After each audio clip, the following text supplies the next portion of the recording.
Hey guys, what's up? Alright, so I hope everyone's having a happy holidays. I hope you guys had a Merry Christmas a couple days ago. I apologize for lack of uploads this month. I've been very busy this month.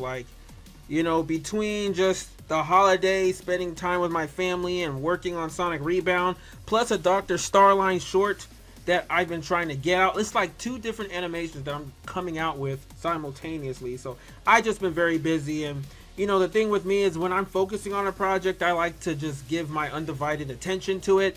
So I don't like to do other things. Plus, there wasn't much to talk about with Sonic, especially after Sonic Prime, things just start winding down. Now, I know I haven't talked about Sonic Prime yet, the show, and that's what I'm going to talk about in this video. So I decided, you know what, I got a couple videos to put out before the year is over, so let's begin. But before I do, be sure to smash the like button, comment, subscribe, all that good stuff. We are trying to hit 100,000 subscribers, so let's get to that goal. But yeah, so Sonic Prime came out December 15th. That was about 12 days ago. I've never talked about my thoughts to it. What did I think about it? Now, I'm not going to make this a Sonic Prime review because, first of all, the show is still not finished yet. There's only been 8 episodes. We got another batch coming out. Hopefully it will come out in early 2023. I don't want to have to wait until the summer for this. But yeah, I thought the show was alright. I really liked it.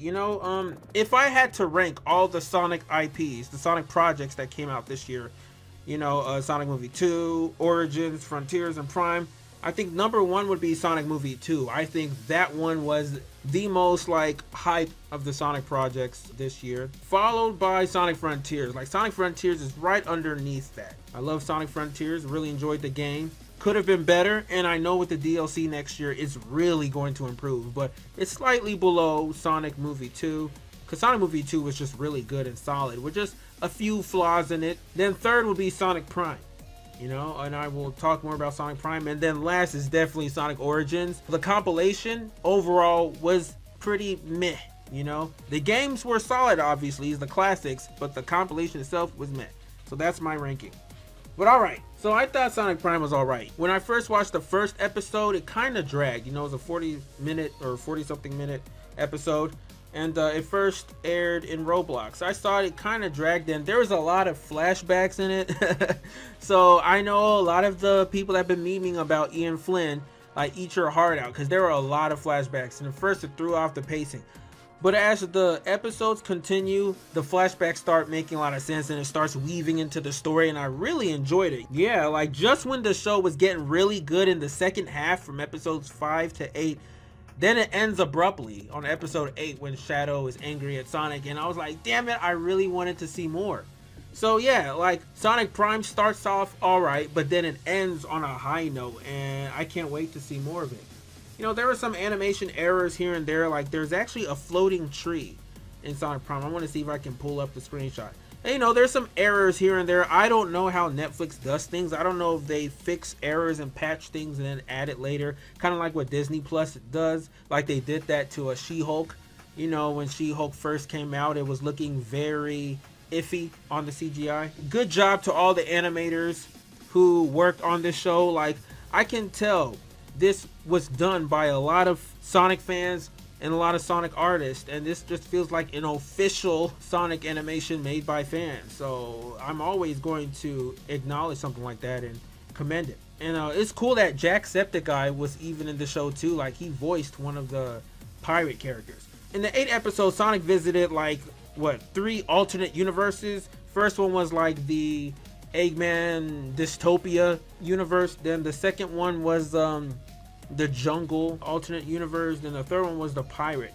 My favorite one is obviously the Dystopia universe. That one's the most creative. I was not expecting to enjoy the pirate alternate universe at all. I thought this one was going to be lame because it's most of the time it's just on a ship and everywhere is just filled with water. I thought it was going to be the most boring, but I actually really enjoyed that one, especially in the end when Knuckles finally got that blue prism that belonged to the Paradigm Prism.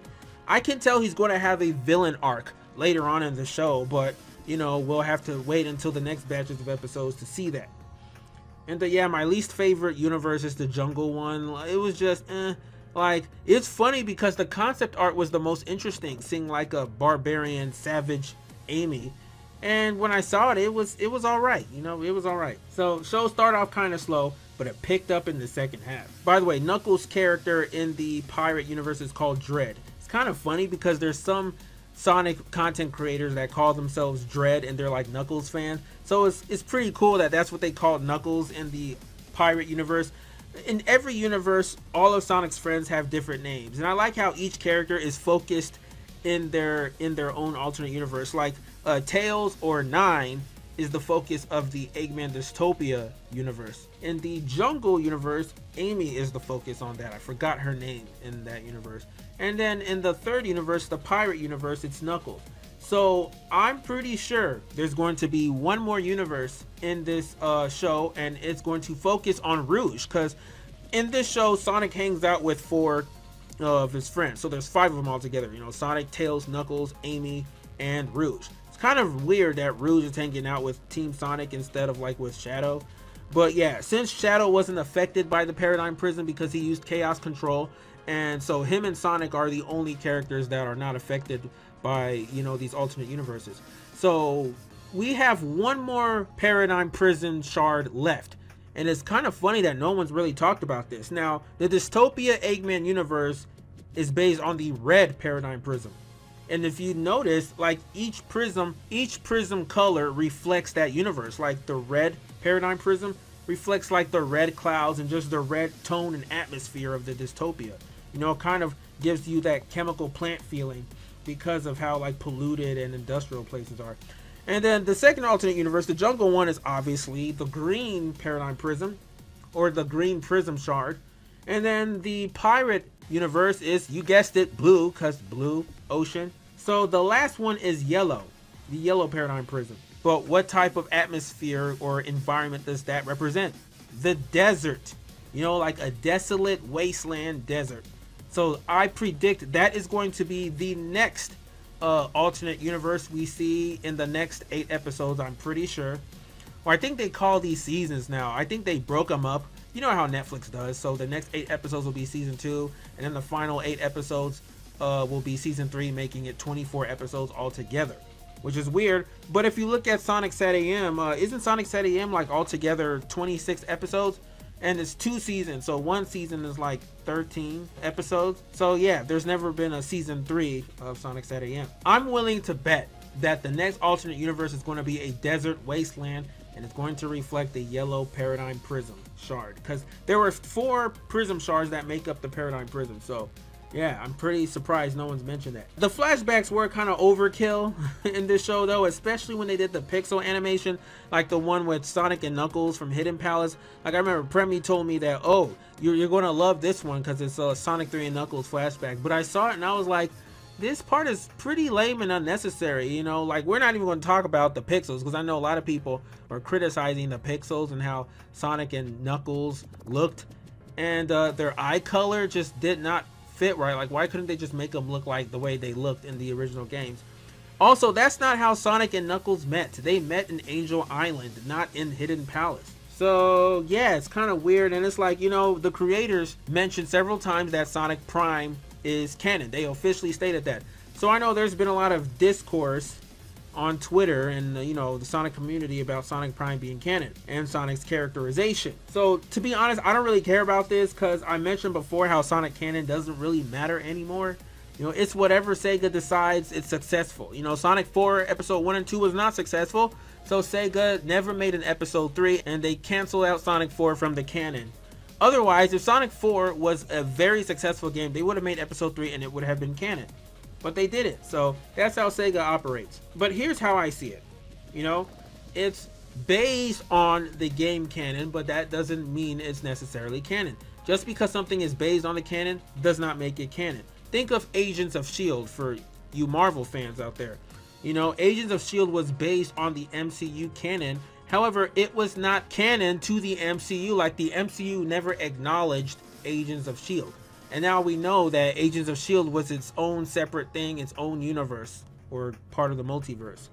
But yeah, that's how I see Sonic Prime. It's based on the game canon, so everything they pull, like Sonic losing rings when he gets hit, that's all based on the game canon, but it's not canon. Like, it doesn't take place before or after Sonic Frontiers. That's how I see it. You know, that's kind of like what the Sonic IDW comics were before it became officially canon with the games. But yeah, I mean, we're talking about a franchise where Sonic Boom is somehow canon because sticks exist in the game canon now. I don't know. They gotta explain that. But yeah, what I really care about is what comes next in the show. But yeah, I liked each character's portrayal. I liked how Tails was portrayed, and Knuckles, and even Rouge. Like, some people said Rouge was like a replacement of Princess Sally.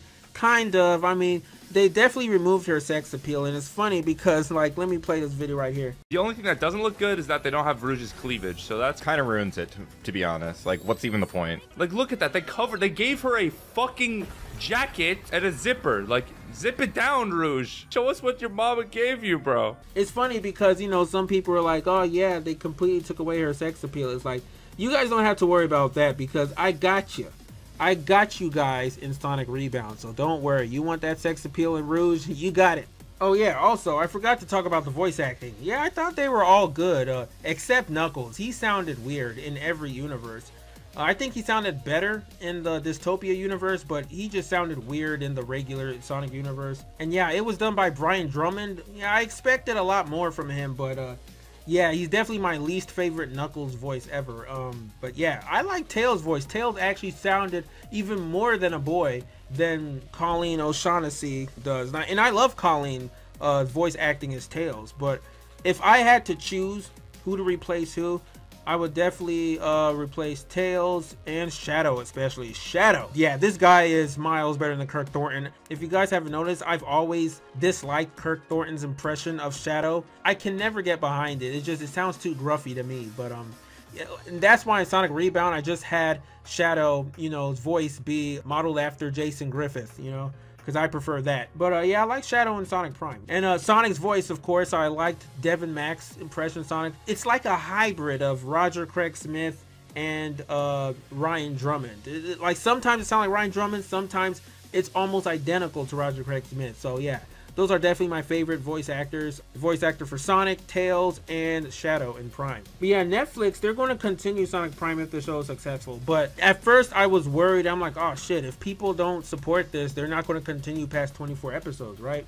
But there's no need to worry about that because Sonic Prime is a huge success. It says right here on Tails Channel, Sonic Prime starts off top 5 in Netflix's global rankings in the English language television category. Recorded 27.7 million hours watched between 12th to 18th of December 2022. Ranked top 10 in TV rankings in 59 countries. First in kids ranking in the US and Canada. You guys are slacking in the UK, but yeah, so it's kind of cool. Like, the only shows that are above Sonic Prime Season 1, yeah, and they're calling this one Season 1 because the next 8 episodes are going to be Season 2. It's like a mini-series for some reason. So yeah, the other ones that are above Sonic Prime is Too Hot to Handle, Season 4, don't know what that is. The Recruit, also don't know what that is. Harry and Meghan Limited Series, I know that was very famous with the Brits. I really know that because that's the royal family, of course, so the British people were spending time watching this instead of Sonic Prime. And then last but not least is Wednesday. I still need to watch that. That's a spin-off from the Addams Family.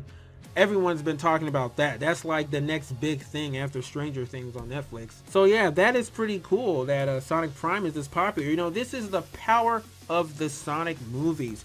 We are definitely in the multimedia era because everything Sonic has come out with has been a success. Huge success, from Frontiers to Prime. I think even Origins. I'm not sure. I never got the numbers for Sonic Origins. But even Sonic Movie 2, it's just Sonic is at an all-time high with popularity. Like, even Frontiers broke records that Sega has never seen with a Sonic game since Sonic Adventure 2. So this is amazing, and yeah, I want to see more success like this. Now, another thing I want to bring up is some of the Easter eggs in Sonic Prime. Now, this person here says, guys, if I may have your attention, in the pirate dimension, there's these statues on some of the rocks surrounding the shard. Don't they look familiar? Now, if you look at this right here, it looks exactly like the statues in the beginning of Sonic Frontiers. So could this be built by the ancients? Now, this person says it may be just a nod to Frontiers since they are hidden that well in the episode. That or the Paradox Prism has actually been used by the ancients sometime before, and that they explored the Shatterverse with it, which would explain this kind of odd similarity. Very odd. And this is like that desolate place that Tails goes to you know, live a new life. And who knows if this is going to be the next place with the, you know, next Paradox Prism Shard. We'll find out in the future. So what do you guys think about all this, and what do you think about Sonic Prime? Is it your favorite Sonic show? I'm not going to rank my Sonic shows yet because I was going to do a marathon of all the Sonic cartoons, you know, Sonic Sat AM, The Adventures of Sonic the Hedgehog, Sonic Underground, Sonic X, Boom, because I haven't watched them all yet, you know, so I want to do that first before I officially rank them. I'll do that next year. But yeah, let me know what you guys think down in the comments below. But that's all I got for now, so take care. And until next time, I'm out.